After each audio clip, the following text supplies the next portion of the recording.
Gate লাগাই operation আরো আসলে ঢুকতে পারে না তারা।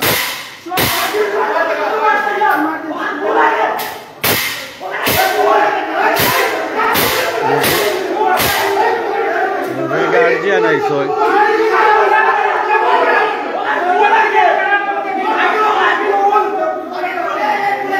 রোগীর আত্মীয় স্বজন যারা আছে তারা জুড়ে চার গেট ভাঙ্গা তারা ঢুকিয়ে দিত অপারেশন থেকে আরো, কিন্তু ডাক্তার হল সব ভিতরে আছে গেট লাগাইয়া, ও গেট খুলে তারা এখন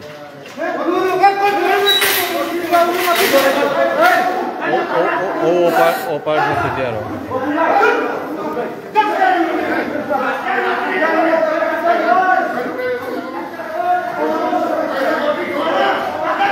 রোগীরা লইয়া এখন ভিতরে ঢুকছে। কত মানুষ হোক আপনারা, কিন্তু উসমানী মেডিকেলের অপারেশন থেকে আরো গেট খুলছে প্রায় 10 থেকে 15 মিনিট বাদে। রোগীর অবস্থা খুবই খারাপ।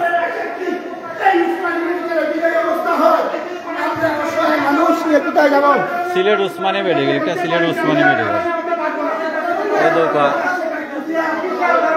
কি ধরনের অবস্থা, রোগীর অবস্থা খারাপ, রোগীর পেটর বর বার হয়ে গেছে সাইডে দিয়ে, মানে এগুলো দেখাই যেত না।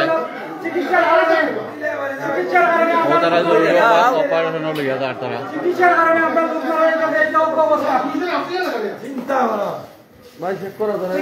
কত মানুষ আইসেন কত মানুষ আইসেন বাদে তারা গেট খুলছে না। তারা 10-20 মিনিট 10 থেকে 15 মিনিট বাদে তারা গেট খুলছে, অনেক উত্তেজনা করার বাদে। কেন লেগে সিলেট উসমানী মেডিকেল 5 তলা অপারেশনের রুম, যেটা ইমার্জেন্সি অপারেশন যেটা ওই জায়গাটা।